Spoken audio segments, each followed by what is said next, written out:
advisor on the responsibility to protect of the Organization of American States, co-founder and general counsel to the Newer Rights Foundation. He's also the U.S. chair of the Raoul Wallenberg Center for Human Rights, and where he is previously a senior fellow, and he has done a yeoman's work on this case. We'll then hear from Sadiq Mehdi, who's on his way. He should be here very shortly, an expert in public diplomacy and international security, with over a decade of experience in American foreign security policy, focusing on the geopolitical dynamics of Afghanistan and South Asia.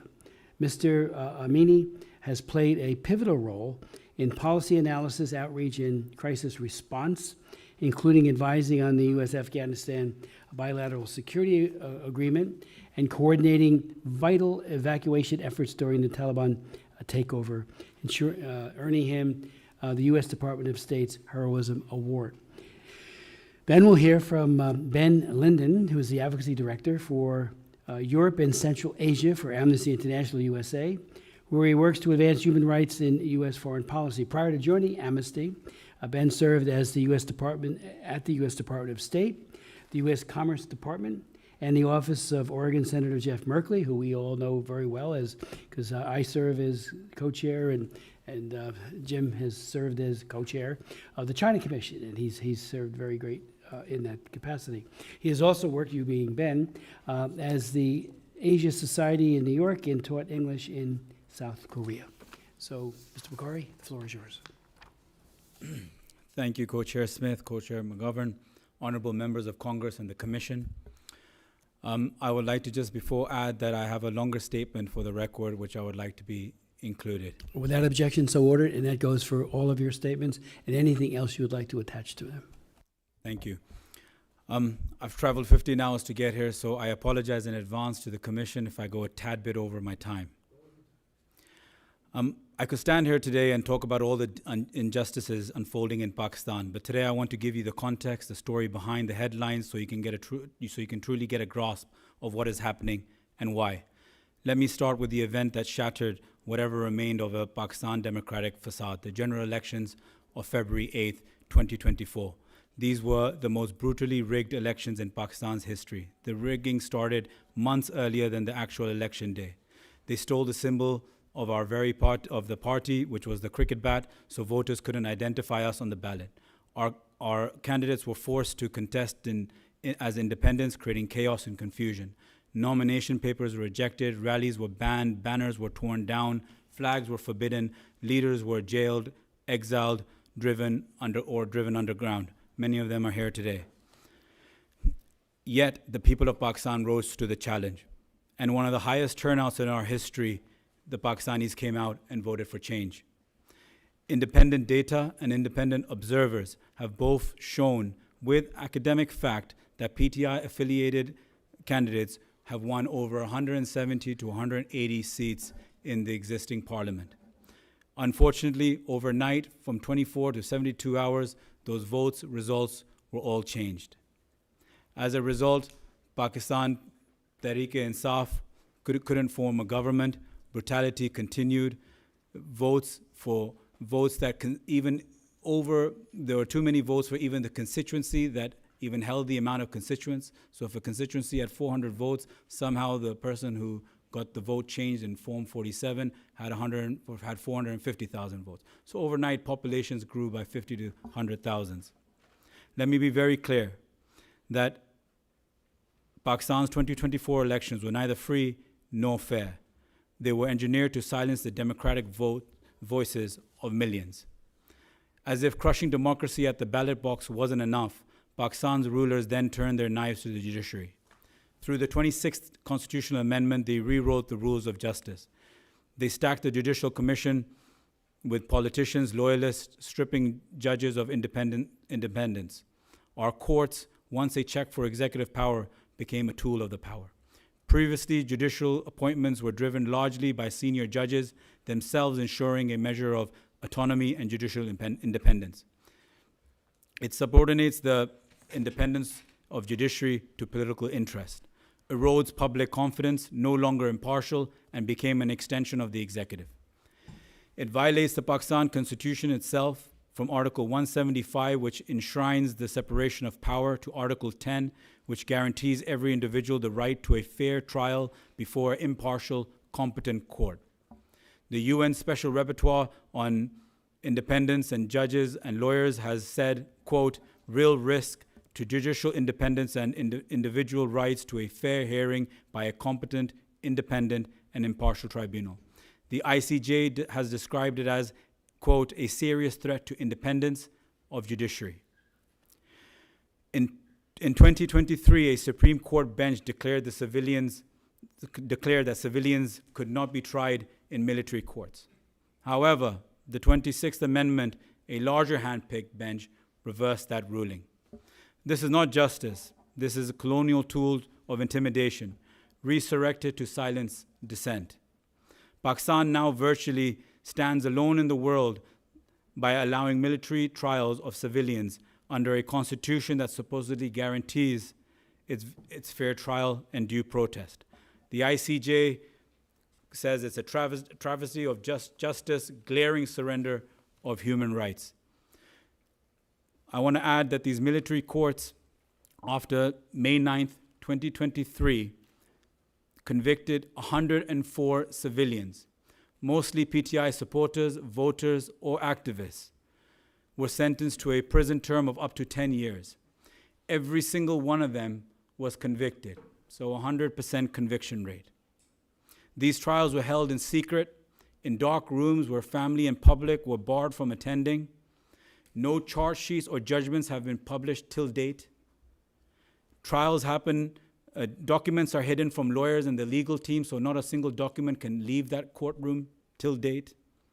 Judges are army officers, and appeals are given not to civilian court judges, but rather to the army chief himself, who will then hand it down to his subordinates to make a tribunal, to come out with whatever decision they want with no justification or evidence. Even the sentences are arbitrary. Some were jailed for a year, others were jailed for a decade. No clear reason except political punishment. An example is Barrister Hassan Khan Niazi, Imran Khan's nephew, who was sentenced to 10 years despite minor allegations. This is a purge, it's not justice. It violates Pakistan's own constitution, as I mentioned earlier. It violates international law. Article 14 of the ICCPR demands fair public trials in independent courts.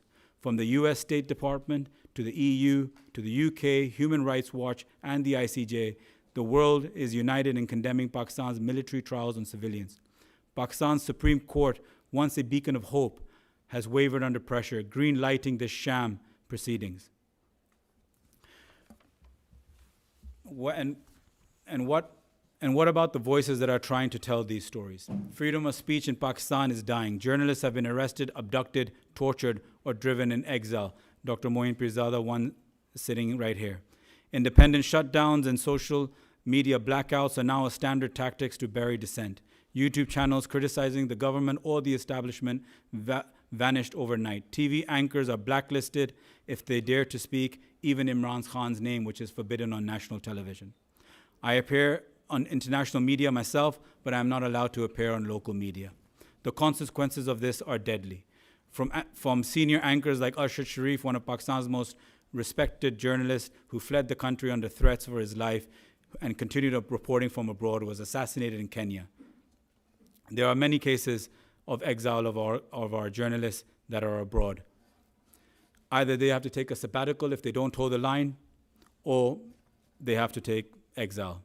Most recently, a magistrate ordered nearly 30 YouTube channels to shut down simply because they expose the truth. Google wants them to take a legal stay in the High Court, which is not possible for those who are in exile.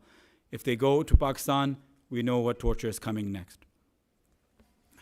I want to, as this repression continues, the rigging of elections, the capturing the courts, military trials, the silencing of media, it all leads back to one man and one thing: the elephant in the room, former Prime Minister of Pakistan, Imran Khan. Since 2022, he has faced relentless prosecution. Over 200 legal cases he's been charged with. From cases like the Iddat case, which is a ridiculous illegal marriage case, to murder charges, to one that him and his wife, Bushra Imran Khan, have been charged for, the Al-Qadr case. The Al-Qadr case was 190 million pounds, which was a personal settlement between a property developer and the NCA, National Crime Agency of the UK, which then got deposited into the Supreme Court of Pakistan. Nothing to do with our government, nothing to do with Imran Khan. The money was deposited directly there, earning interest.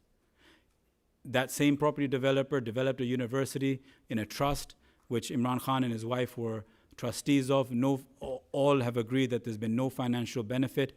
In fact, 200 plus students have studied for free. This is the first time in a country where a husband and wife have been imprisoned for giving university level education for free to 200 odd children.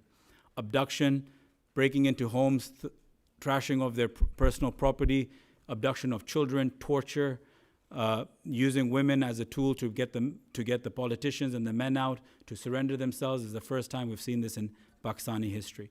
On November 26, more known as the Islamabad massacre, Pakistani people took to the streets to protest peacefully. In exchange, they were met with an iron fist. 12 people were killed. Even a dear colleague of mine, Muhammad Idris, who was my worker and friend, was shot in the stomach and died. The government claimed no casualties and claimed that they didn't use any ammunition. Thanks to international media, BBC, Reuters, and The Independent, they unearthed 12 deaths from that protest itself. As others I know will speak about, and the co-chairs have said, the United Nations Working Group on Arbitrary Detention has declared Imran Khan's imprisonment as illegal and demands an immediate release. Imran Khan remains the most popular figure in Pakistani history and remains the most popular leader of a political party till date. I want to just briefly, before I conclude, add that Imran Khan and his wife are in solitary confinement for over 23 hours a day. They are in inhumane conditions. Bugs and insects are deliberately released into their cell, which is not even a cell of what one should get when he's a former prime minister legally. Their prisoner rights are abused. They aren't given fresh water, substandard food in 50 degrees temperature. They say that they have some form of cooling, but what they do is they cut off the electricity. Intimidation in front of his wife is done by a supervisor beating up a subordinate in front of her to intimidate her. This is all being done so Imran Khan can see his wife in mental torture and then try to break his will. This is unfortunately not going to happen. Imran Khan, his colleagues that are in prison, from our two-time former foreign minister Shah Mahmood Qureshi to our 70-year-old health minister Yasmin Rashid, are all facing arbitrary detention for years now. I call upon all the esteemed members here today. The choice is clear. We either let it slide into further dictatorship under the cover of law, or we stand with the people who yearn for democracy, dignity, and justice. Lastly, I just say the people of Pakistan deserve to choose their leaders fairly, to speak without fear, to live under laws that protect them, not persecute them. I thank you for your time. I urge you to stand with 250 million people of Pakistan and look away from the few hand-picked few. Thank you very much. Mr. Bukhari, thank you for that extraordinarily powerful statement, for your courage. And it's hopefully not only will Congress, but the executive branch will sit up and take note right now. So thank you so very much for that. Mr. Genser. Thanks so much, Commissioner Smith, Co-Chair McGovern, Congressman Subramanian. I really appreciate the opportunity to testify on the human rights crisis unfolding in Pakistan. I speak today as international counsel to former Prime Minister Imran Khan, whose case exemplifies the alarming erosion of democratic institutions, rule of law, and civil liberties under Pakistan's current regime. My testimony will first talk about the broader situation marked by repression, censorship, and arbitrary detentions. I'll speak briefly about the plight of Mr. Khan, specifically, before concluding with recommendations for Congress, the Trump administration, and broader international community. And I'll also seek to not repeat the really important points that were made by my colleague Zulfikar Bukhari as well. Since Imran Khan was removed from power in April 2022, Pakistan's human rights landscape has deteriorated markedly as the military-backed authorities use a range of repressive measures to consolidate power and suppress dissent. There were more than 4,000 arrests made following protests that were sparked by Khan's detention, As Mr. Bukhari noted, 104 civilians were convicted by military courts, 85 of them still behind bars, and these prisoners were all given from 2 to 10 years in prison. Estimates vary overall, but there are likely more than about 1,100 political prisoners behind bars in Pakistan, while about 8,000 others remain under indictment but are out on bail, awaiting trials to be held. Equally troubling, Pakistan's information landscape has been engineered to elect and keep in power the current regime, and its prime minister, led by its prime minister, Shehbaz Sharif. The general election was supposed to happen in August of 2023, but was held illegally late under the Constitution. I won't speak more about that because Mr. Bukhari covered it. But the US, EU, and UK expressed serious concerns about election irregularities and called for an investigation. In addition, press freedom has been totally and completely eviscerated. The Committee to Protect Journalists have condemned blocks on critical websites and the throttling of access to the internet. Broadcasters have been banned from mentioning Khan or the PTI. In beginning April 2022, the media regulator, PEMRA, issued various directives outlawing Imran Khan from appearing on the air and even past speeches, culminating in an order that branded his speeches all as, quote, hate speech. Over the last week, as was mentioned already, Google was ordered to remove, and did in fact remove, the YouTube channels of 27 government critics, including journalists and Imran Khan and PTI supporters, at the demand of the National Cybercrime Investigation Agency for, quote, sharing highly intimidating, provocative, and derogatory contents against state institutions. In essence, they've just admitted publicly that it is because of their speech. Now the Pakistani regime is going further, and they're demanding that if Google wants to remain in business in Pakistan, that they need to block access to these websites, not just in Pakistan, where they're violating international law by banning what is obviously protected speech, but they want those sites to be banned globally. So, for example, the journalist here in the room today from Pakistan who was forced to flee the country because of persecution, the regime is now trying to stop him from broadcasting from the United States and for people around the world hearing what he has to say. I think it's going to be very important for Congress, in light of the fact that Google is an American company, to send a very clear message to Google that this should not be tolerated and they should not bend or break to the pressure from the Pakistani regime. In this context, the case of former Prime Minister Imran Khan demonstrates the collapse of democratic norms in Pakistan. As noted, he's faced more than 200 cases. He remains behind bars today, held in solitary confinement, and already facing a prison term of over 27 years on an array of politically motivated convictions. His wife, Bushra Bibi, is already serving a 7-year sentence on similarly politicized charges, and there are literally hundreds of more cases that the regime is bringing against Khan, all totally bogus. As was noted earlier, the Working Group on Arbitrary Detention, in response to a petition we submitted there on his behalf, concluded there was, quote, no legal basis, and appears that the charges appears to have been intended to disqualify him from running for political office. In short, his detention it declared was illegal and in violation of international law, and it called for his immediate release. We've had strong support on Capitol Hill, and we're very grateful for it, for freedom, democracy, and human rights in Pakistan. As was noted earlier by Co-Chair Smith, Congressman Wilson and Congressman Panetta introduced the bipartisan Pakistan Democracy Act, authorizing targeted sanctions on officials implicated in gross human rights abuses. Another bipartisan group of 59 members wrote to President Trump in May of this year that the 2024 elections in February were riddled with vote rigging and repression, and highlighted the ongoing imprisonment of Imran Khan, and urged the administration to condition ties on concrete steps towards free and fair elections and the release of all political prisoners. Obviously, Mr. Khan's persecution is inextricably linked to the broader repression facing the people of Pakistan. If a former prime minister can be treated in this manner, as Co-Chair McGovern pointed out, ordinary citizens and activists have little hope. In closing, Pakistan is a nation of 240 million people. Its success matters enormously, not only for all of them, but to ensure that core democratic principles are respected and regional stability is preserved. Today, however, the country has trampled on the rule of law, silenced the press, imprisoned its political opponents to secure an iron grip on power. While Imran Khan's case is the highest profile example, there are tens of thousands of other cases that are just as important and just as egregious in terms of the rights abuses. The U.S. and the international community does not look away. There's much that can be done to help, and holding this hearing itself is a critical step forward. First, I recommend that Congress remain engaged and reach out to Pakistan's Prime Minister to demand the immediate release of all political prisoners and the freedom of the press, the rule of law, and democracy be restored to Pakistan. In addition, the Congress should urge President Trump and Secretary Rubio to make these top goals of the Trump administration. I also believe, and I speak about this personally, that the Congressman Wilson bill should also be advanced through the Congress as rapidly as possible. And of course, the rules should be told in no uncertain terms that if it blocks access to YouTube channels globally that are related to people that are simply standing up for democracy and human rights in Pakistan, that will be seen as a serious concern for the United States government and for the U.S. Congress. Second, I'd ask President Trump and Secretary Rubio both personally to take up the situation in Pakistan.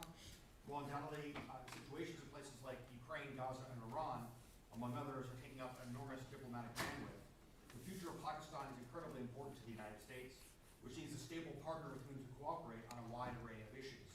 The relentless crackdown on democracy, freedom, and the rule of law in Pakistan causes enormous instability within the country and makes it much more difficult for the U.S. to see Pakistan as a reliable partner. Third and finally, I would call on the UN and the wider international community to hold the Pakistani regime accountable for all of its rights abuses, to put enormous pressure on the regime to reach a negotiated settlement with the opposition that would begin with the release of all political prisoners and create an irreversible roadmap for the restoration of democracy, human rights, and the rule of law in Pakistan. Tragically, the suffering of others has overshadowed the severe repression of the Pakistani people by the current regime. That said, however, the fate of Pakistan will have an enormous impact not only on its own people, but on the region and the world. We cannot continue to ignore the severity and scale of rights abuses being committed against the people of Pakistan. The time for action is now. Thank you. Mr. Amini, thank you very much, Jared. Good afternoon, Congressman Smith, Congressman McGovern, and all of the distinguished members of the Human Rights Commission, all of the participants in this room. Thank you for inviting me today to speak on the topic of Pakistan and its ongoing repression and human rights abuses.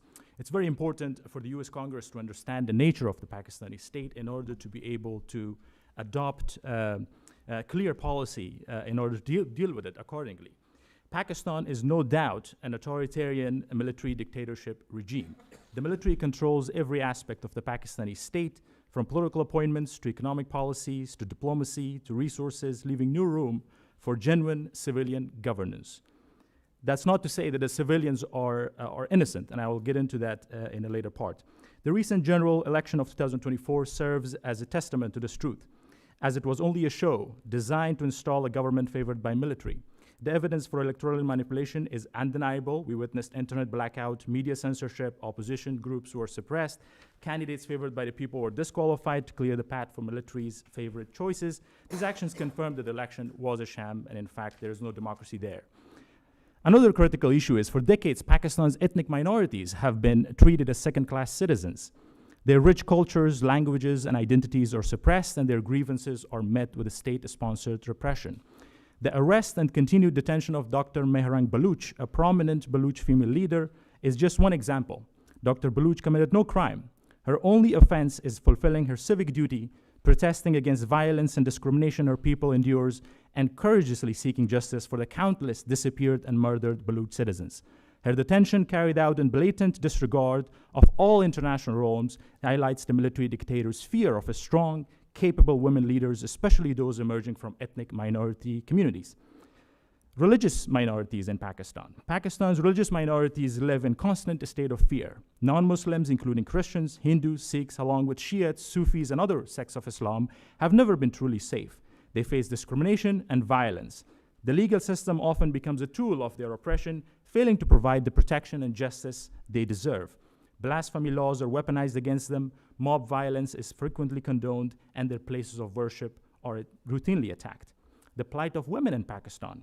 Pakistani women face restrictions and discrimination across all aspects of life. While the regime may parade women in political roles, their presence is largely symbolic. These women mostly come from rich and powerful families with ties to the military and doesn't represent the grassroots. Even these women rarely exercise any real power. If male political leaders are mere puppets of the military, one can only imagine the utter lack of agency afforded to the women. Beyond the political sphere, women in Pakistan confront violence, including honor killings, domestic abuse, sexual assault, Forced marriages remain a tragedy for many, and the cases of rapes often go unaddressed, with victims facing a justice system that frequently fails them. Furthermore, women disproportionately suffer from unemployment and lack of economic opportunity, perpetuating a cycle of dependency. The regime's failure to genuinely address these issues speaks volume about its disregard for half of its population. But the most critical issue of all, Pakistan's duplicity and double game when it comes to its relationship with the United States. Pakistan has consistently played a double game with the United States, portraying itself as an ally while undermining American interests. They sided with dictators in Russia, China, and Iran as they created, armed, trained, and managed Taliban terrorists. Their objective was clear: to kill Americans and NATO forces in Afghanistan and force them out of the region that they got. They used the charismatic figure of Imran Khan, then Prime Minister, to mislead President Trump after announcement of his South Asia strategy. Khan rushed to Washington presenting a message of peace from the Taliban, a message that was in fact a carefully crafted deception by his Russian counterparts. He convinced President Trump to pursue a peace deal with the Taliban, which only empowered these terrorists, as they were never sincere.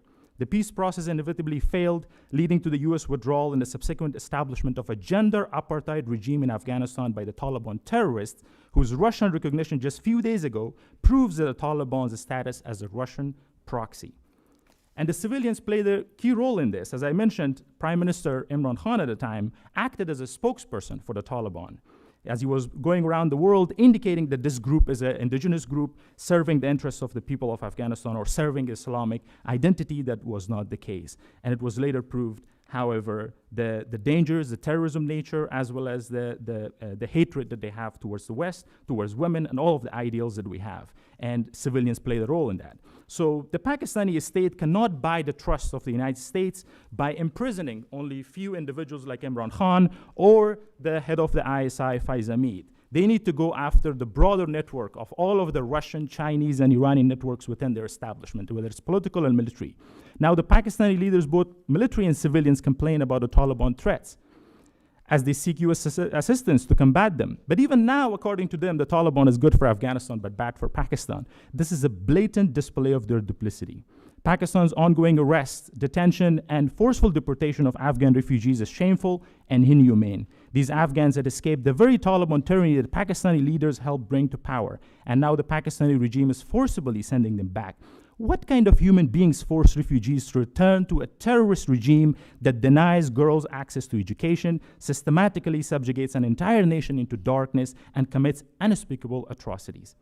If it wasn't enough to force Afghanistan into this darkness, now those seeking refuge are being sent back. This is inhuman, utterly unjustifiable, and demands the strongest possible condemnation from all civilized nations of the world. A call to action. The United States must hold the Pakistani leaders, both civilians and military leaders, accountable and demand a clear declaration of where they truly stand moving forward. The choice before Pakistani leadership is simple: stand with democracies or stand with authoritarians and a state sponsor of terror. That is Russia, China, Iran, the axis of evil, and the Russian terrorist puppet regime of the Taliban in Afghanistan. If Pakistan cannot untangle itself from the axis of evil, then the United States must treat it as such, a state sponsor of terror.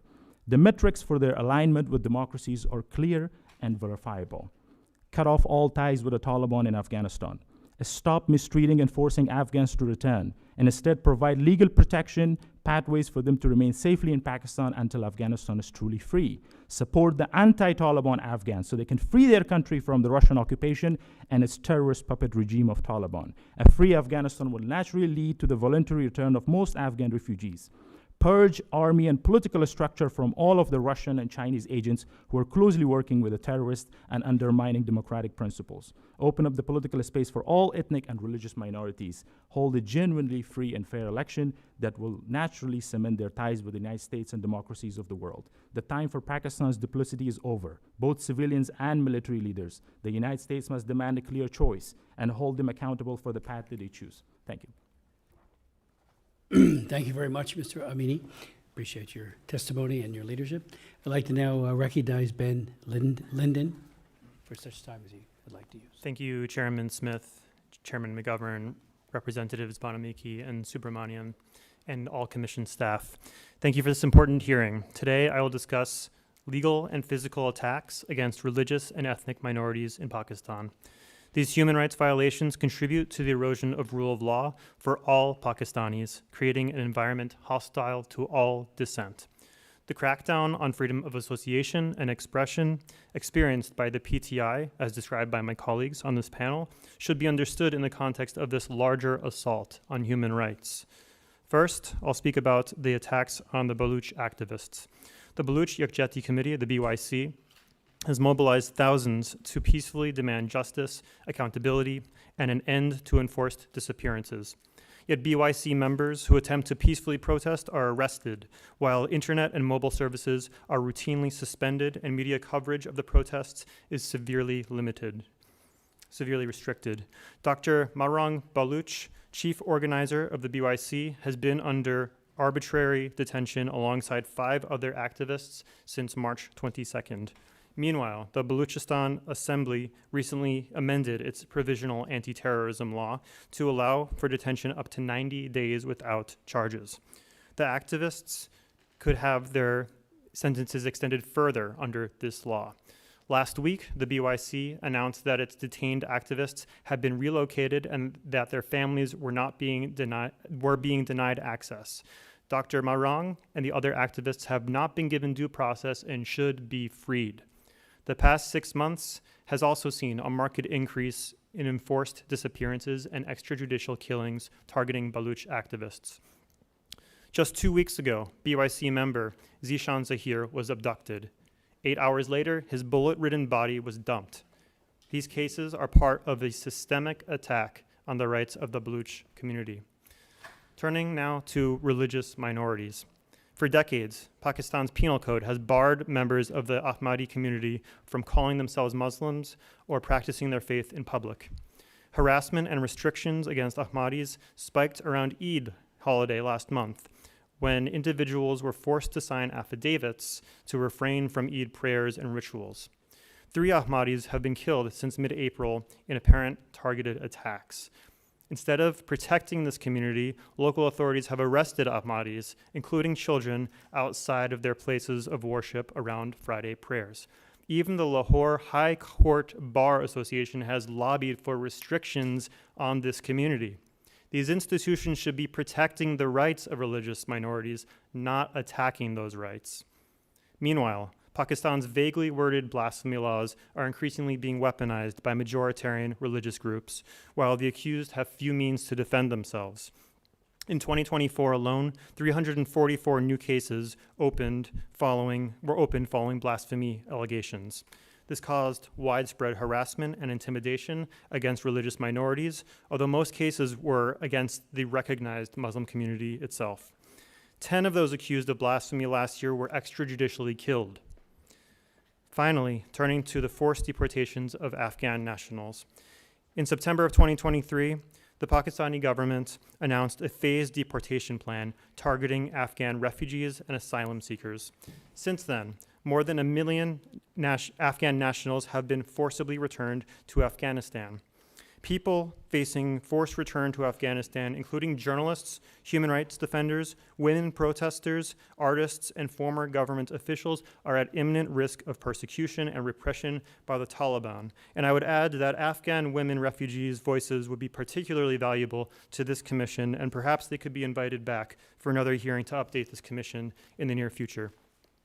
Those still in Pakistan, those Afghan refugees still in Pakistan, live in constant fear of harassment, arbitrary detention, and deportation, with no due process or lawyers to represent them.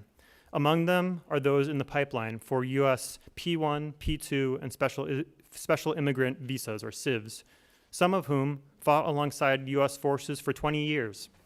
The harms against Afghans in Pakistan are compounding.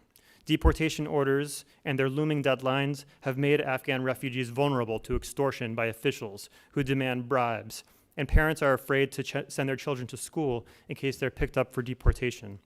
Some of those receiving support from NGOs have had their aid cut due to the freeze in U.S. foreign aid, making them even more vulnerable. Due to the ongoing conditions in Afghanistan and the risks facing those who are returned, any deportation or forced return of Afghans to Afghanistan violates the principle of non-refoulement. U.S. Congress and the Trump administration should do the following.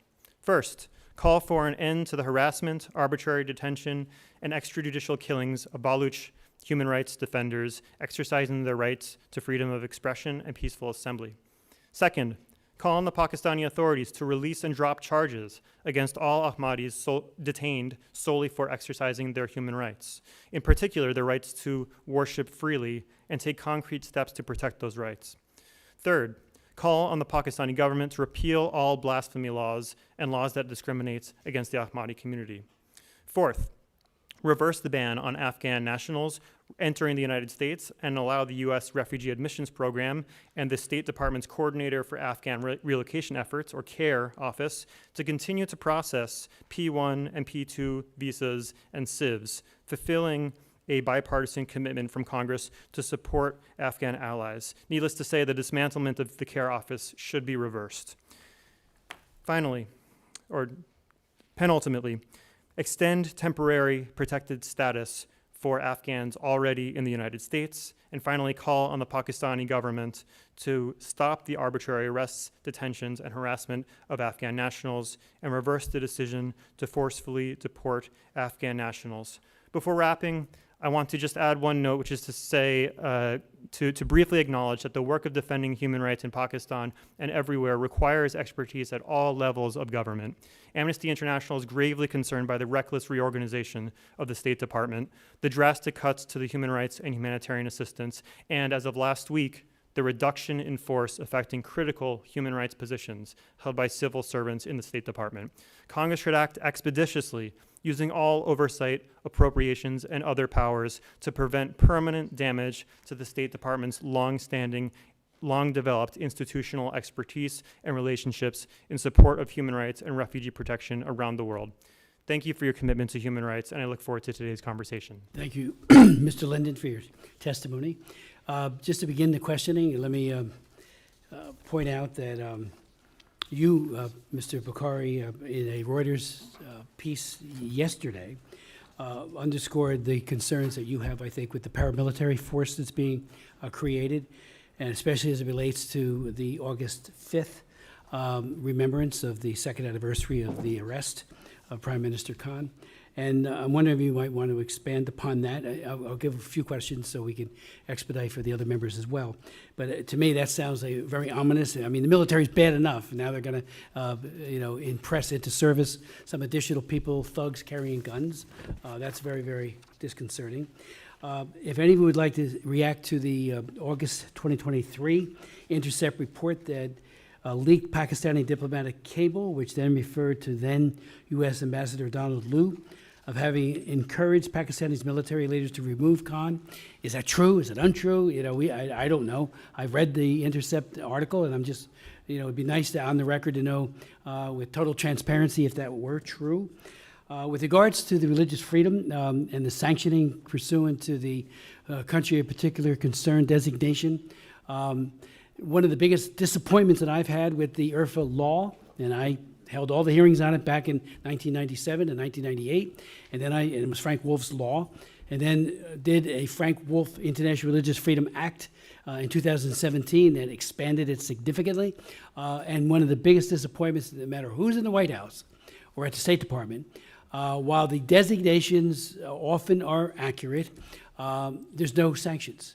And prescribed in the statute are at least 18 very significant sanctions that can be meted out to a country. Matter of fact, one of the only sanctions on travel was imposed on Modi for what he had done vis-a-vis a number of Muslim people that were killed, the Prime Minister of India. But that's about it. I mean, there's almost nothing. So we are going to be calling on the IRFA office to really look at imposing, especially all the terrible things that they're doing to various people of various faiths, to say, that's it. We've got 18 sanctions here, and we're going to impose them on you. So I do hope that will, and you might want to speak to that in response. On the YouTube issue, which is outrageous, in 2006, I had a hearing that lasted 7 hours on how Google, Microsoft, Cisco, and Yahoo were aiding and abetting the Chinese Communist Party, but Google in particular, by completely censoring all things related to Tiananmen Square massacre and everything else. But they are also opening up their vaults to Chinese Communist Party police, and Yahoo was especially egregious in this activity. And they were going to go after all the human rights activists, the democracy activists. And when I asked all 4 of them under oath, including Google, why are you doing this? Well, we got a request from police. I said the police and the PRC are thugs. They kill people, they torture people.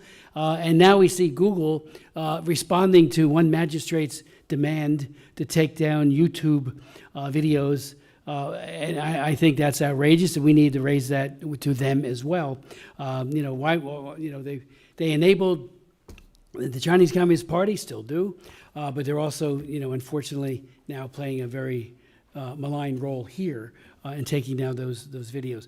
I would finally point out that, in terms of foreign aid, the first Trump administration cut it off. The Biden administration pretty much continued that, I'm happy to say. But there were IMET and FMS sales, particularly for F-15s, F-16s, I should say. And they claimed that was a sale rather than, hey, if you're aiding and abetting their Air Force when you have such a dictatorial regime running the place, shame on us if we enable that. So if you want to speak to that, I would hope there would be a complete clampdown on all of this. That has not happened. So we need to push that as well. So if you could, and again, if you all would like to finally make any further comment on HR 2311, bipartisan bill headed up so ably by Joe Wilson and Mr. Panetta, that to me seems a very good step, but we need additional sanctions. That's why the CPC, country of particular concern sanctions, they're sitting there right there to met out because of what they're doing on the religious persecution side. Thank you, Co-Chair. As it goes for Donald Liu, who I believe was the Undersecretary at the time, Right. There was what you call the cipher, a classified document that goes from the ambassador from your ambassador back to your foreign office in your respective country. When that was decoded, and it was shared by our foreign minister to our prime minister at the time, Imran Khan, it had very non-diplomatic language used by Mr. Liu at the time. Along the lines, he had visited our ambassador on his farewell, but he had used undiplomatic language such as, if Imran Khan does not, stop from going to Russia, then we won't stop the move against him. If he does not do this, then we will remove him from power. So it was something which is completely uncalled for, especially for the way that diplomats operate. It also, when that was also given to the Prime Minister, he then declassified it from the federal cabinet of the country. And after it's declassified, it was then presented in front of the cabinet. So it was a very, I would say that it hurt millions of people, the way that the language was used by Mr. Liu. It was a clear indication of what was the thought process at the time. And obviously something was brewing in the background where Imran Khan's government wasn't anymore feasible for that time new regime of President Biden. As it goes for the parliamentary force, these things, the problem is that we have to learn from history. And whenever these things are created, they're not created for the reason of the greater good. They're usually created, especially in the province of KP, where we have our government, to basically be another force and to keep a check on us. And that too, the timely manner of it just before Imran Khan from prison has declared that we are going to go for peaceful protests across the country and internationally and we want those protests to hit its peak around the 3rd to 5th of August, nationally and internationally. These paramilitary forces have been created in the province where we have right now our government. So there's a massive gap of trust, mistrust between us, and we know that these are going to be used as a further clampdown method in the province where we're ruling. Let me just speak to one of the issues, which is Google's behavior here, because I think it is both shocking and deplorable. And I say this as a lawyer because Google has an announced set of global standards that cover YouTube as well as to what kinds of content is acceptable and is not acceptable. And it should not be bullied by any country in the world that adopts arbitrary court orders that violate international interpretations of international law. Pakistan signed and ratified the International Covenant on Civil and Political Rights. Article 19 creates a right to freedom of opinion and expression through any means you so choose, which would include YouTube. Google shouldn't be looking to local court orders in Pakistan for what to do. It should be looking to its own standards. It should look at the complaint about videos and evaluate under their own standards, which are global standards, as to whether or not those standards have been violated. And if yes, they should take them down. And if no, as I think is very much the case with these specific channels, then it should say to Pakistan, we have a set of global standards we apply to everybody in the world. We're very sorry that you don't like that we are keeping these videos online, but we have to abide by the global policies that we have adopted. And so the fact that they caved so quickly, and now we understand that Pakistan's regime is trying to pressure them to take down those channels, not just in Pakistan, but globally, is really stunning, and I think would be a terrible blow to freedom of the press and freedom of political opinion and expression if they were to do that. And I hope that the Congress, Co-Chair Smith, you've been brilliant at hauling, and you too, Mr. McGovern, at hauling tech companies before the U.S. Congress and forcing them to answer questions about their policies. And to me, this would be a totally indefensible move. As of the moment, a court in Pakistan has suspended the blocking of those channels, but this is actually more of a move by the government that actually asked for this, because the government is trying to, in essence, extort Google into doing what it wants, and it's putting at risk, obviously, the money that they're making from Pakistan in the process.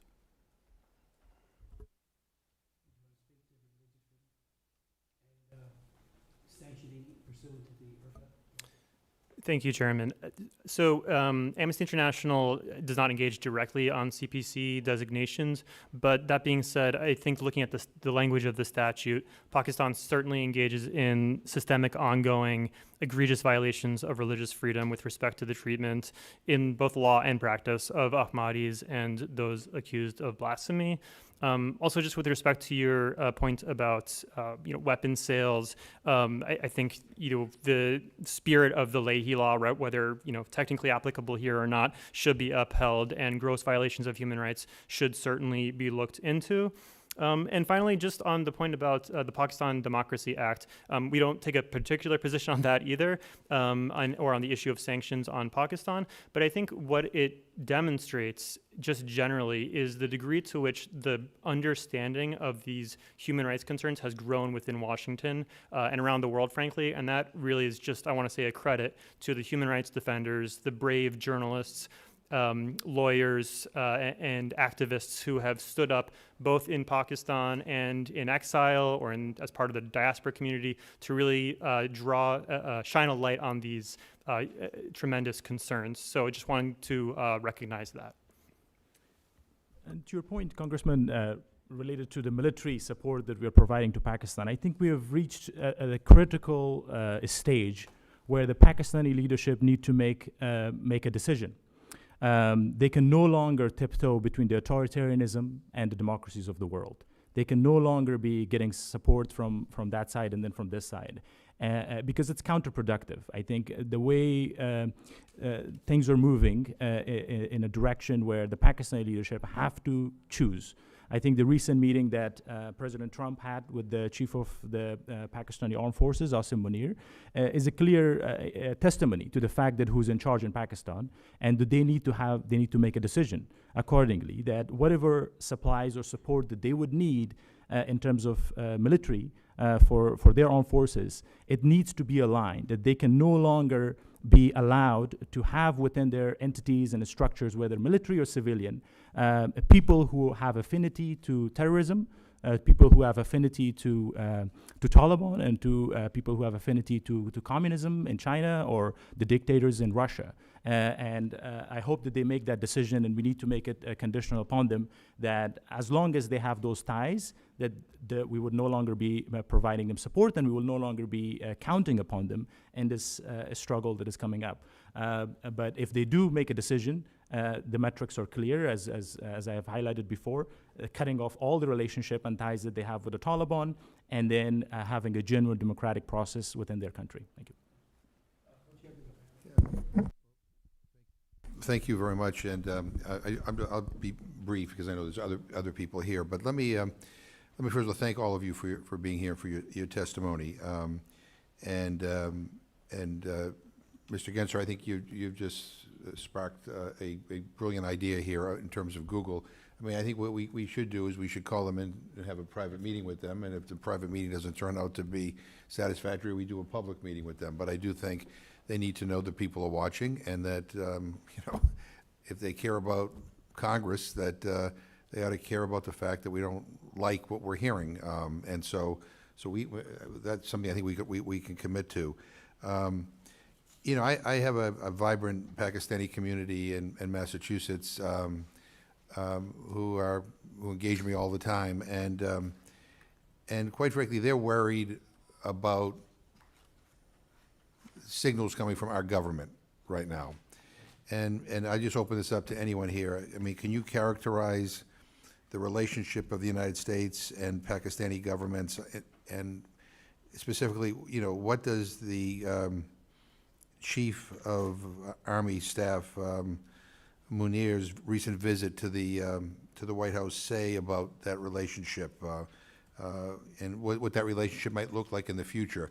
Because I get a lot of calls from people in my district who are really concerned about that, and I'm just wondering if any of you have any reaction to that. Mr. Bukhari? If I may, that's a great question. I think, as it was stated earlier, that President Trump decided to meet who's in charge and who wields the power in this government. Our defense minister, Asif Khwaja, just recently, 2-3 days ago, gave 2 interviews, if not 3, stating that this is a hybrid government. What that means is for everyone's guess, but it basically means we lost the elections, we rigged it, and now we're sitting here because we have the cover from the military to allow us to sit here. And that's what we're going to call now hybrid. But in February 2024, they were declaring that they won by a popular vote, and decided to have allies in the parliament. So I think what it is, to say fairly, is that President Trump probably didn't want to waste his time meeting someone with no power, that is the prime minister, and decided to meet someone who's calling the shots. Yeah. No, and I appreciate that answer. I guess some of my constituents are concerned about when I meet with somebody in the White House, I'm bestowing legitimacy on them and giving them respect that, quite frankly, every leader in the world and every official in the world doesn't get. Mr. Gensler? Yeah, I mean, I would concur with that analysis. I mean, candidly, I don't think that the Trump administration right now is at all focused on Pakistan.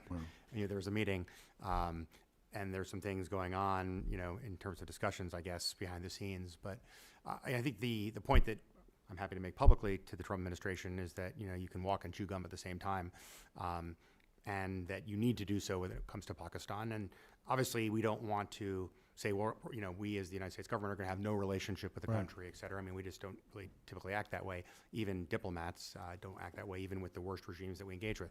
You have to engage with them. The key thing is to put pressure on them and to have President Trump, Secretary Rubio, saying very clearly that, we want to have a positive and strong relationship with Pakistan, but this is what needs to be done in order to get from here to there.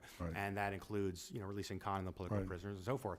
But I do think we do have to engage with the people that are in power. I mean, we do this, even with Kim Jong-un, and we're trying to do which this with Iran. I would, I would question whether that was a good meeting. No, I wasn't. Yeah, right. That wasn't. No, I guess my issue is, I'm not talking about we don't engage. I'm talking about how and when you engage, and with whom you engage with. I mean, to me, coming to Washington is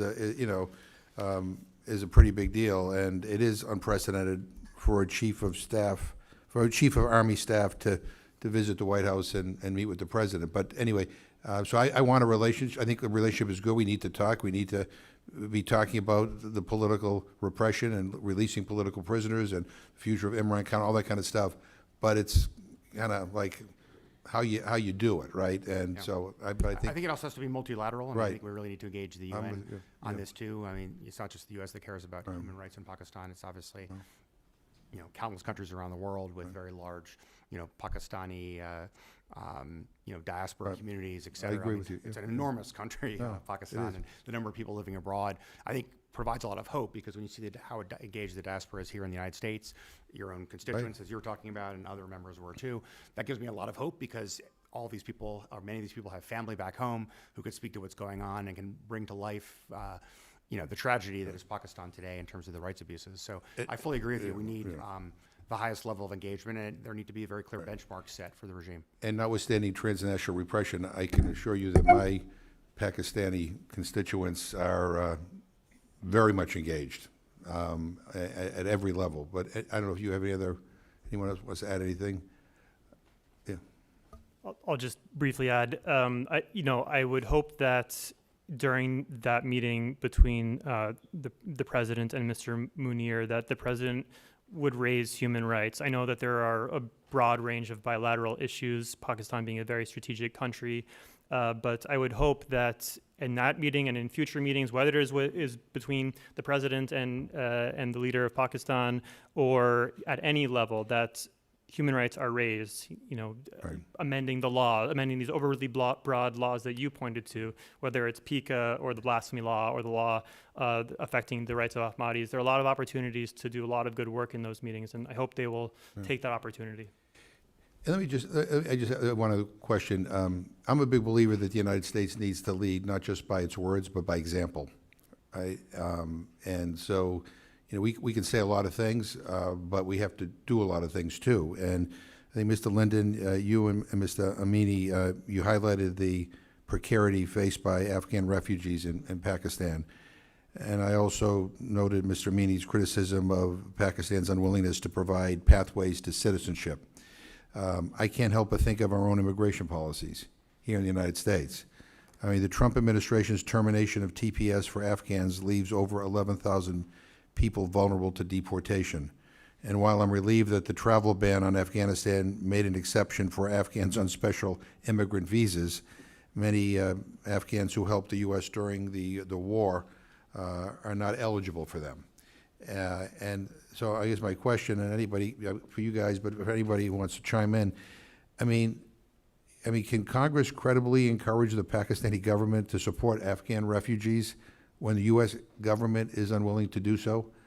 How might we rebuild our credibility on this issue so that it's not just us saying to Pakistan, do something that we're not willing to do? I think what Pakistan's treatment of the Afghan community deserves condemnation.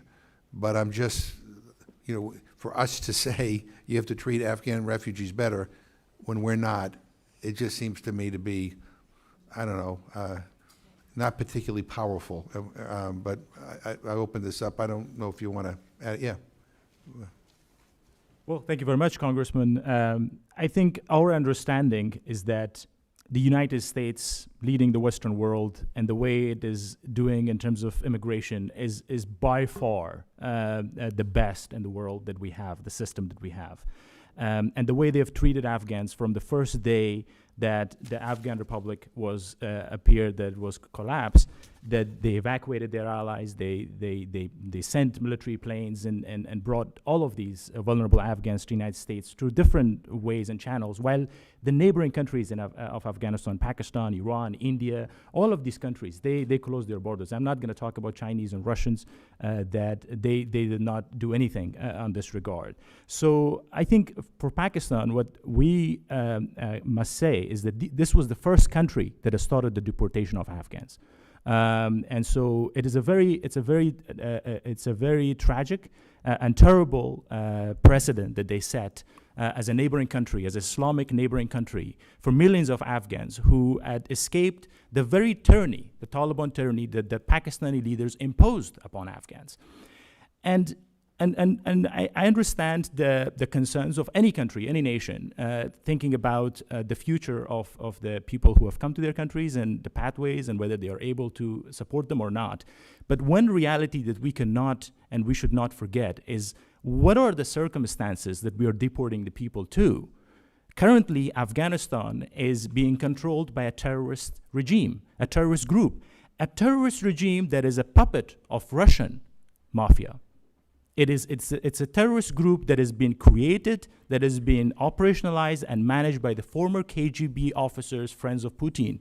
It's the same group. The objective was very clear, to force the US and their Western allies, any Afghan associated with them, out. From the first time that they were created to the second time that they were created, the objective was clear. And to force the 50% population of Afghans into subjugation, that's the women of Afghanistan. So basically take the future of the country away from them. And so any nation, any country, when they're looking at sending any Afghan who is desperately trying to flee that circumstance to make sure that their daughters go to school, and they're taking them away from their schools and sending them back to that circumstance, they need to question whether they're truly human beings making that decision. I don't disagree with you. And so I think for the US, I think we are still hopeful. The way that they have done so far, we are grateful in how they have been managing this process. And I'm hopeful that there are legal pathways that they're working through and realizing that there is a precedent. Yeah. When the communist regime in Afghanistan was in charge, nobody was forced back. And so hopefully they will consider this. I hope you're right. I have a lot of Afghan constituents as well who right now are terrified that their TPS is expired. I have others that have relatives that are still in Afghanistan that helped the United States during the war and are still stuck there and are living in terror. I'm just simply saying that what Pakistan is doing is wrong. I think what we're doing is wrong too. Mr. Linden? Thank you, Chairman McGovern, and thank you for your attention to that and for really uplifting the plight of those individuals and the need to restore TPS. We need TPS to be extended for Afghans in the United States. These people are vetted.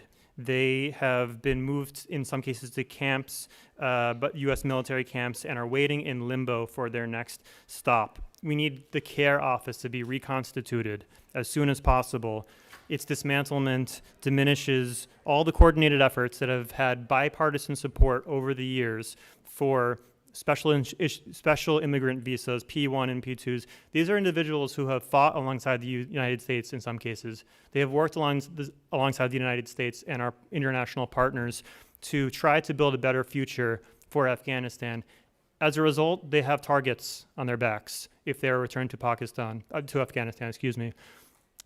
The United States and Pakistan both have international obligations under the ICCPR to practice the principle of non-refoulement, and they both need to be held accountable to doing that. I appreciate that. I thank you again for everything. And Mr. Gensler, we'll get back to you. I think this Google meeting is essential. But again, I appreciate all of you being here. I appreciate it.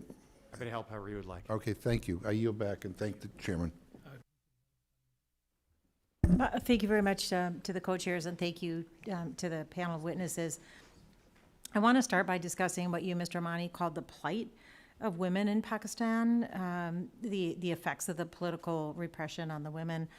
Pakistan rates 145 out of 146 countries on the Global Gender Gap Index that tracks gender parity across economic participation and opportunity, educational attainment, health and survival, and political empowerment. Also, Pakistan is ranked among the lowest in the Gender Development Index, which measures gender gaps and inequalities in health, in education, and in living standards. Only 22% of Pakistani women are in the labor force, compared to 81% of men. And if there were parity, Pakistan's GDP would rise by up to 60%. I think about Oregonian Nicholas Kristof, who wrote a book called Half the Sky, that women hold up half the sky in economics. So I want to ask you, Mr. Amani, and then also Mr. Linden, how has this destabilization, the democratic destabilization, contributed to the gender gap, and what will it take to reverse these trends? Congresswoman, I think the double standard in the way the Pakistani leaders have been treating their own citizens, whether it's women or other ethnic groups, is a full display in front of us. And it's something that I think it's time for the international community, particularly United States, to question them and to call upon them, the duplicity. How could Pakistan claim to be a democracy, or any leader or anybody who speaks on behalf of Pakistan at any platform consider that they are pro-women and women's rights when they support Taliban, who have right now imposed a gender apartheid regime in Afghanistan for the second time? The same group was imposed upon Afghanistan by facilitation of the Pakistani leaders. And it wasn't just the Pakistani military. As I mentioned, the Pakistani leaders, like Imran Khan, a charismatic leader who's supposed to be a very progressive guy on the international platform, he was acting as a spokesperson for the Taliban regime. And not just him, like all of the diplomats and civilian officials, media people, and you could see that duplicity. Was there a time when there was more parity? Tell me a little bit about the history of that. I mean, these are all correlated. The way they are behaving abroad, the way they are behaving internally, it's all correlated. Basically, institutionally and the way the power structure is built in Pakistan, it's men with uniform, with guns, and with money who control the state structure. The women are basically treated as a household member and being used from the time to time in politics, basically as a gesture to mislead the world, as if there is women's rights. Some prime minister or some minister, some diplomat. But when you go look into that, all of these women are tied to the powerful families, to the rich families who are related to the military. Nobody from the grassroots. As I indicated, Dr. Mehrang Baluch is a clear example of a Baluch woman who's fighting for the freedom of her people, but she's being treated in a way that she's being treated, and there is no guarantee for her life and what's going to happen to her, whether she would survive this. And so the way it's put up, this state structure is a bunch of men, autocrats, authoritarians, with deep-rooted male chauvinistic approach, not just towards women inside their country, but also around the world. And the way they're using Taliban is a clear example. The way they're supporting the Taliban is a clear example of where they stand. Thank you. Mr. Linden, do you want to weigh in on that as well? And then I do have another question. Yes, thank you, Congresswoman Bonamiki. First off, thank you for this question. I think, again, this would be a great topic for a future hearing so that this commission could hear directly from the women and gender diverse people that are directly impacted. And Amnesty International will be happy to help facilitate this in the future.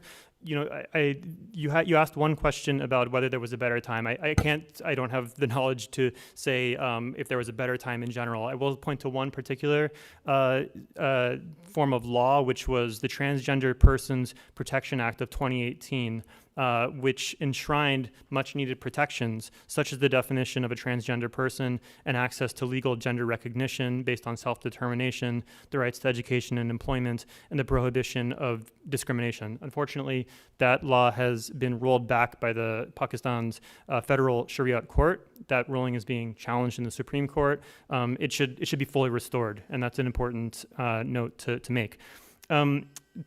Turning more generally, violence against women, girls, and gender diverse groups continues to be widespread in Pakistan.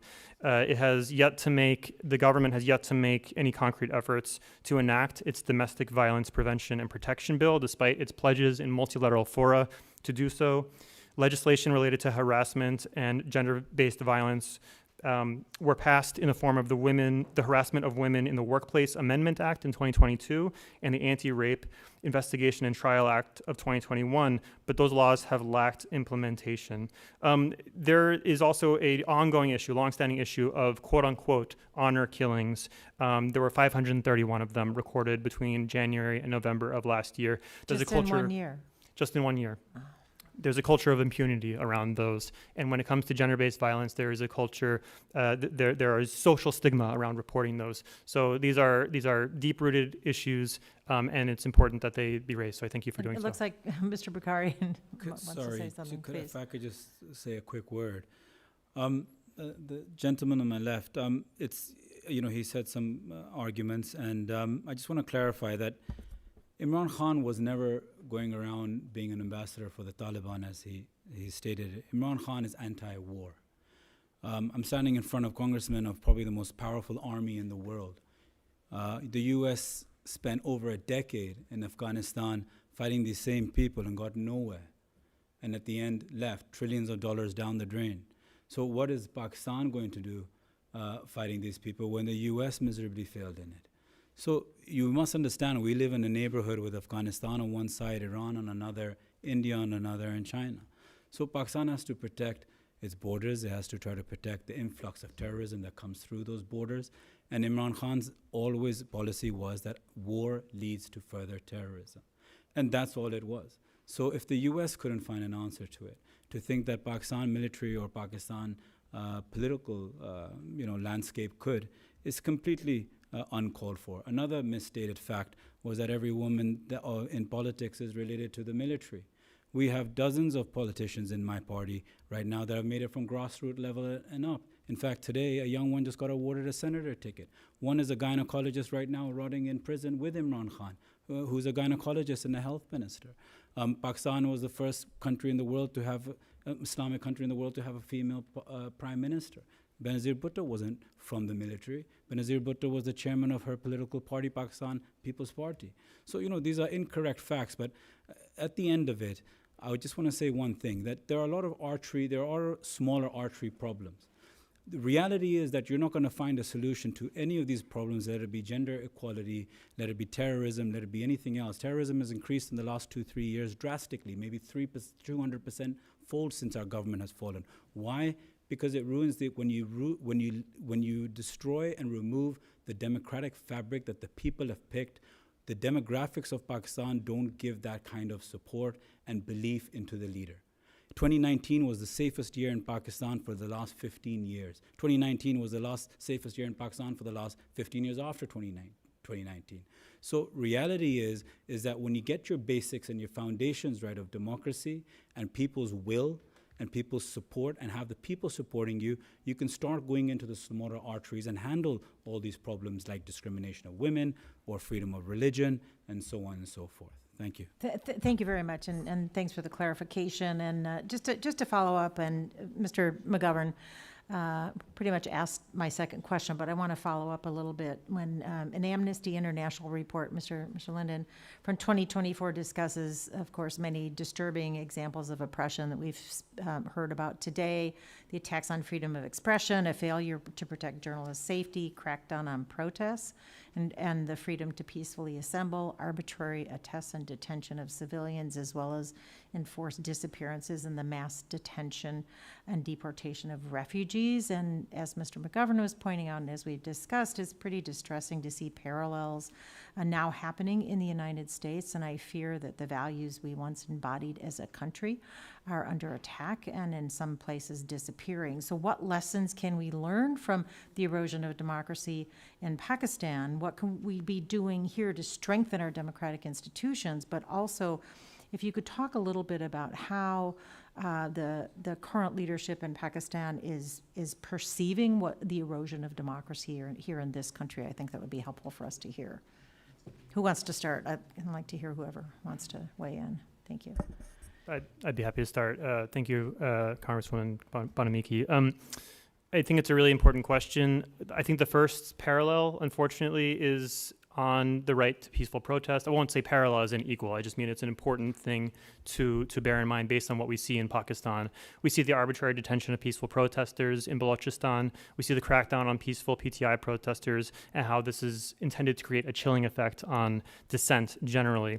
We see the use of dubious legal provisions that are used to justify these detentions, and that erodes rule of law. When rule of law is eroded, it threatens protections of everybody's rights in a society. We also see a theme of impunity and lack of successful pushback against attacks on civic space and rule of law throughout Pakistan. There was lack of transparency where they were talking about the decision to deport Afghan refugees, the passage of the cybercrime law, the Balochistan anti-terrorism law, or the deadly crackdown, again, on the PTI demonstration last year. Impunity, lack of transparency, and attacks on rule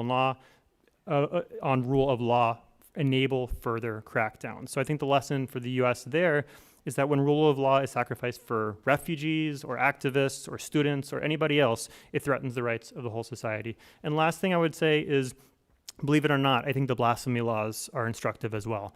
And of course, we don't have those in the United States. But what they demonstrate is that institutions don't stand on their own. They need to be defended. When blasphemy allegations are made, police may protect the person from the mob that may go after them to try to kill them, but then they are pressured into arresting and charging the victim to appease the mob. Lawyers are afraid to represent victims of these allegations because they know that they too could be targeted, and they have. Judges are afraid to acquit individuals accused of blasphemy because they could be targeted for the same reasons. So these institutions that were set up to protect people's rights need to be defended so that they can continue to protect people's rights. Thank you very much. Anyone else interested in a comment Just on may that? just respond to the gentleman. The United States fought for 10 years in Afghanistan or more and didn't win because Pakistan was supporting the Taliban. The United States fought in Afghanistan, didn't win because Russia was supporting the Taliban. And now we know that Russia was behind it. Russia was paying the Pakistanis, and Pakistanis were doing the dirty job for them. And they were also in coordination with the Chinese, and they were also coordination with the IRGC of Iran. That's why the US could not win in that region. And so when Imran Khan came out in celebration of the victory of the Taliban when the US withdrew, he did not mention anything about the women rights in Afghanistan. When he was asked about it, he put a cultural tone. He said, that's their culture of the people. Another insult.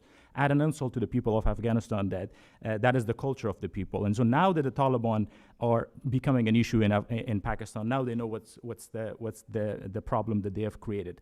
And so I think it's good for us to be honest when we are taking the stage on these platforms and to be truthful about what's in front of us. What we know is the Pakistani state, not just the military, but also the civilian politicians, acted in coordination to impose a gender apartheid regime in Afghanistan. The gender apartheid regime that right now millions of Afghans are escaping from, and they escaped to Pakistan. And right now the Pakistanis are forcing them to go back to Afghanistan, adding another cruelty to whatever atrocities that they have committed. Thank you. Thank you, and I share the position that Mr. Linden said about the importance of restoring the State Department staff and the offices and obviously TPS. Did either of you, Mr. Bukhari or Gensler, want to weigh in on the perception of people in Pakistan about what's happening here in the United States?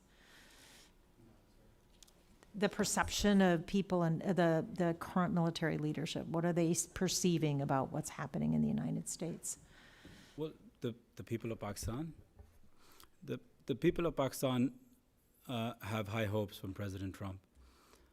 President Trump and Imran Khan shared a very warm relationship, and we believe that if there's someone that would show collective responsibility and lead it, it would be we had hoped that it would be President Trump for it. Naturally, the recent meeting probably disheartened many American Pakistanis and Pakistanis in Pakistan, but like the gentleman and the panelist said, it seems that Pakistan military is not only the strongest military within Pakistan, but also internationally it defeated the United States and Afghanistan apparently as well. So we're dealing with a very strong military. Thank you. And Mr. Chairman, I hope that we as commissioners can work together and address a lot of these issues that we're. Thank you. I yield back. Ms. Omar. I want to start by thanking our co-chairs for holding this hearing. The human rights crisis in Afghanistan is far-reaching. As our witnesses have testified, Pakistanis are being targeted for harassment, repression, arbitrary detention, and forced disappearance for numerous reasons. Some are being targeted for their political affiliation. Imran Khan is an emblematic example, but by no means not the only example. Some are being targeted for their work as journalists and human rights defenders. Some are being targeted for defending their land and culture as the Balochistan. Still others are being targeted because they are a religious minority. What it amounts to is thousands of Pakistanis having been subjected to a wide range of human rights violations. It is a deeply alarming and outrageous pattern. The United States has a clear role to play here. Pakistan is one of our most important allies. This gives us a moral obligation to stand up for the people that are being targeted. It also gives us an enormous leverage. Mr. Linden, I want to begin my question by talking about another group of people that the Pakistani government is targeting, the Afghan refugees, who I had the honor of visiting when I went to Pakistan a few years back. Hundreds of Afghanis are living in Pakistan, some of whom have lived there for decades and are now being subjected to forced deportation. Can you touch on what are the international law implications of deporting people to a place they are likely to face torture or imprisonment?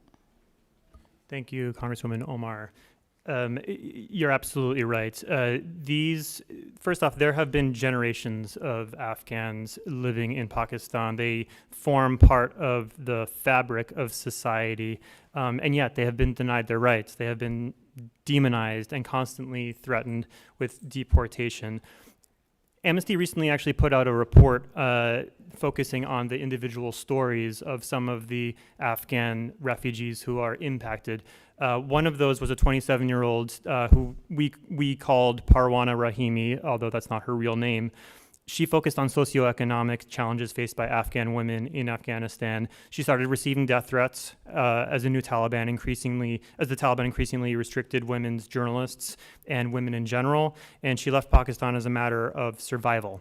But since then, she has had to deal with threats of deportation and harassment from the authorities, despite holding a visa and legal documentation. She has said herself, "I request the Pakistani government to see us as human beings, not just as refugees, and to extend their support to Afghan refugees facing genuine difficulties." She's also urged agencies such as UNHCR to expedite their processing to relocate refugees to safer countries as the uncertainty and challenges in Pakistan continue to mount. Pakistan put into place in 2023 an illegal, what's called, quote unquote, illegal foreigners repatriation plan, which initiated what may be one of the largest forcible returns of refugees in modern history. Over 1 million have already been deported in violation of the principle of non-refoulement, and that goes, I think, to your question about the international law basis. That is a principle that the United States and Pakistan both have the obligation to uphold. It is central to our obligations under the ICCPR. And again, this is a particular concern for Afghan women and activists. I think it's just critically important for both ends of this equation to be upheld. The U.S. has to continue to allow in those Afghan refugees in Pakistan who have been waiting in line and have been vetted and are undergoing vetting for U.S. visas. They also have to call on the Pakistani government to basically get rid of this quote-unquote illegal foreigners plan and extend the validity of the proof of registration cards held by 1.4 million Afghans in Pakistan currently. And for anybody watching at home or in the room, you can join Amnesty International's calls by writing directly to the Pakistani government, asking them to uphold the rights of these refugees and immediately stop all deportations and renew the validity of these proof of registration cards, which expired on June 30th. So all those 1.4 million Afghan cardholders are in a very precarious situation. I do hope that those calls are answered. There could be some hope in having international pressure that reverses the course. I mean, the President Trump, Secretary of State Rubio have just fired everybody that's working in the care office at the State Department. Last year, under the Biden administration, I was able to meet with the Pakistani ambassador, advocating for them to stop the deportations. It is hard for us to have any sort of credibility right now in engaging in that kind of advocacy when we ourselves are deporting Afghans back to Afghanistan. And we certainly have, as you'd alluded to, hundreds of people that are waiting in different military bases that have been identified. Sending them back is sending them back to a death sentence. And so I do hope that the public is able to do more than we are able to do as as part of the government that is currently carrying out deportations. Mr. Gencer, we have to understand the persecution of Imran Khan in the larger context, as you said in your testimony. What are the implications of the de facto criminalization of the PTI itself for Pakistan's democracy? Thanks, Congresswoman Omar, for the very, very important question.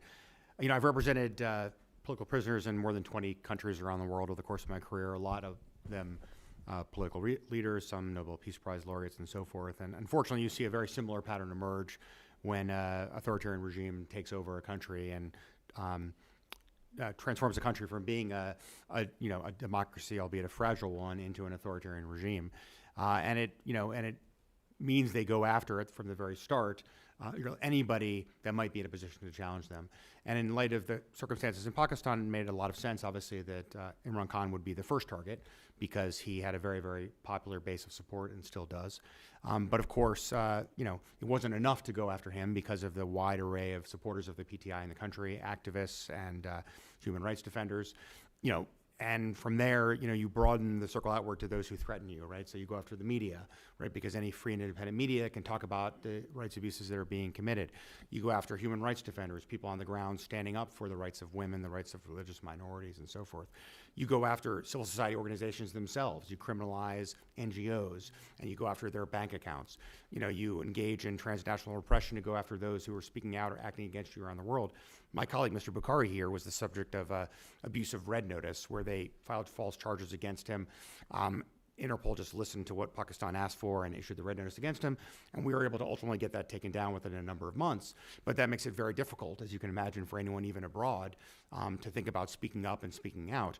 You now see, of course, them going to companies that are operating in Pakistan and like Google, right? And then trying to criminalize them simply just providing YouTube access to their own population of people who are journalists and human rights defenders and so forth. So it began with Khan and the PTI, but that was not nearly sufficient because Pakistan has such a vibrant civil society and strong tradition of political engagement by its population. Mm-hmm. And so I think that this is what we've seen, is this extraordinary retrenchment that began with Khan and the PTI, but obviously has proliferated, throughout the entire country and extended out globally around the world against any critics of the regime.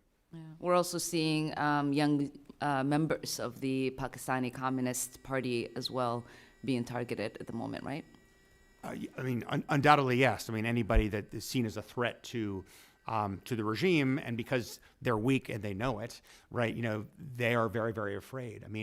My own experience has been quite interesting over the years, going up against many dictatorships. And I've met with many governments when I represent political prisoners. And the bottom line is, if they were as popular as they thought they were, or as they claimed to be, right, why do you need to repress anybody? Why don't you have free speech? Why don't you have free media? Let people tweet out what they want on X or any other social media platform, access YouTube, right? If there's nothing to be afraid of and you actually believe you have the popular support of your people, then it's very easy to let people say what they want because you're not threatened by it, because you have transparency and accountability in your government. And so, yes, indeed, I think, any opposition political party is a threat, no matter how small, to this regime because of their tenuous grip on power. Yeah, and what does this tell us about this government's long-term ambitions and agenda? I'm probably not the best person to speak about that as an international human rights lawyer and someone who has worked on Pakistan issues for more than 20 years, but I wouldn't really consider myself an expert on the internal dynamics of it. What I can just say overall is that, it's a very difficult and challenging environment for the military regime, military-backed regime, to hold on to power because so many Pakistanis globally and within the country are so outspoken and are willing to risk their lives for the sake of their own people and their country. And when you're talking about a country of 250 million with people being as vibrant and as engaged as they are in politics and civil society and activism in the media, right? This is not North Korea, right? It's a very, very vibrant society that, One can access VPN to get news from around the world, despite the regime blocking it. The regime turned off the internet for 24 hours when the election day happened, and that didn't stop the world from analyzing the results and saying that this was a stolen election. So I actually have a lot of hope because of the Pakistani people and the diaspora around the world for the future of Pakistan personally. And I think that this is the tidal wave that this current military regime is not going to be able to withstand ultimately. And finally, Mr. Bukhari, you, in your testimony, you mentioned Arshad Sharif's assassination in Kenya. That's sending shockwaves and making it hard for journalists, whether they are abroad or in country, to be able to exercise their ability to do their work. Can you elaborate a little bit about how has that shifted the culture for folks within country, and not just those outside of the country? Sure. I mean, Pakistan in general has over about 200 independent private channels. So actually, it was a very vibrant. We had very vibrant media that was always criticizing, questioning, analyzing the government to be. We've always had issues with media and the intelligence agencies, but they've been very minute compared to the overall. This time you see all your top, after Arshad Sharif's death, you see all the top 5, 10 journalists who are the best anchors in our country are either in exile, or they've taken gardening leave sabbaticals. Kashif Abbasi is probably one of the biggest anchor. I think you met him in your last trip. He's one of the best anchors in the country, if not the.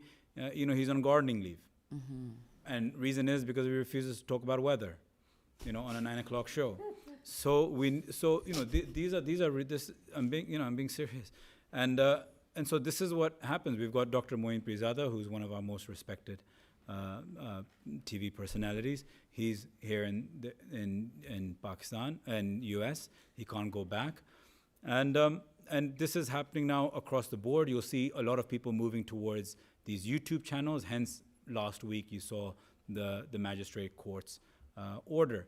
I would just like to say, if I may, Congresswoman, is that when you asked Jared about what's coming, just recently, due to the 26th Amendment, our reserve seats were snatched away and stolen from us. Our reserve seats, believe it or not, are of women, are apportionment of what you have in Parliament. And despite the brutal rigging that we had in the 2024 election, the portion of what you win in the National Assembly, you get given reserve seats, which are for basically women and non-Muslims. Those were snatched all away from us. What's coming in the coming days or weeks is that you're going to see this government now is going to, and the military courts are going to convict even more MNAs, members of National Assembly, in the May 9th cases, in the garb of these May 9th cases. So we're probably going to end up losing another 20 to 30 seats in Parliament because they're going to be convicted for either 10 years or 10 years thingy. So we're going to have less of a majority, because despite all of this, we were the single largest party in Parliament still. So in the coming days, weeks, or months, you're going to see them try to decrease our number even further so that they can strengthen themselves. Really appreciate that, and I'd be remiss if I didn't mention this. I know that Mr. Sadiq Amani, you said that the Pakistani government was fighting us and fighting with the Taliban. It's actually the inverse is true. The Pakistani government was helping the United States fight its war in Afghanistan, and actually, I think, took a lot of losses, not just in credibility with the Muslim world, who saw them as betraying their allegiance, but also created problems for them with terrorism in itself. So since you were concerned about us telling the truth in this committee, I just wanted to mention that. With that, Chairman, I yield back. Thank you very much. Just to conclude, as a pivot from this hearing, we will press hard for the religious freedom sanctions to see if that can be done. Raise all of these issues, obviously, with the administration. We'll do a letter, again, to the Pakistani leadership asking for Khan's and his wife's release and all the other prisoners, and pivot your testimonies as being another major wake-up call to Congress and the executive branch from totally responsible and incisive testimonies that you have provided. So I thank you for that. We'll get working on that letter. Any thoughts that you have as how we should draft it? But your testimonies speak for themselves, and that will help. I worked closely with Shabazz Badi, who was horribly assassinated in 2011. Met with him many times. He really had this belief that there could be religious pluralism, that there can be coexistence, and he believed it to his bones, and to the core of his being, and yet he was assassinated. I met with Benazir Bhutto many times, going as far back as the Cairo Population Conference when she was there, or the women's it was in Beijing, and she was a very, very articulate, effective leader. Whether you agree with her politics or not, I agreed a lot with it, but she was very effective. She was assassinated. And now, of course, if we're all talking about, with Arshad being assassinated as well, a prominent member of the media, we need to call out, this isn't just transnational with him, repression, it's transnational terrorism. And we need to make sure that the government knows that we hate it, and we're going to speak out against it and use sanctions to the best of our ability to try to mitigate it. I would point out that presidents have a propensity to meet with all sides. I chair the China Commission. I've worked on human rights in China. I've chaired 107 hearings. I'm barred from going to China these days. I'm barred from going to Minsk these days, Belarus, because of the Belarus Democracy Act, which I wrote in 2004, and have done 3 since. Barred from Russia too. You got that one right. And so what I'm saying is that our presidents traditionally have met with people who are unsavory. Why meet with Xi Jinping? Well, he is the president, but he's also a butcher, and he's committing genocide against the Uyghur, as we meet here again today. But you got to meet with him to fight with him. Even President Clinton had the butcher of Beijing, Cha Haitian, who came here. He ordered the operational commander, sent the tanks in, killed all kinds of people. He goes to the Army War College and says nobody died at Tiananmen Square. I put together a hearing within 2 days, had all of these witnesses who saw it, including the Time magazine correspondent, a editor from the People's Daily who went to prison for trying to report on the truth. And we had an empty chair. We invited him to come too. But he went to the White House. He was now defense minister, promoted because of his brutality.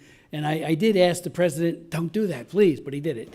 But that said, unsavory people, and we got to make sure that when they have that conversation in the White House, it is no holds bars, and they say, look, you may be the chief of staff of the military or whatever you might be, but we find this absolutely objectionable. We're going to speak out. So we're going to follow up on everything. Your testimonies, your courage is extraordinary, and I can't thank you enough for it.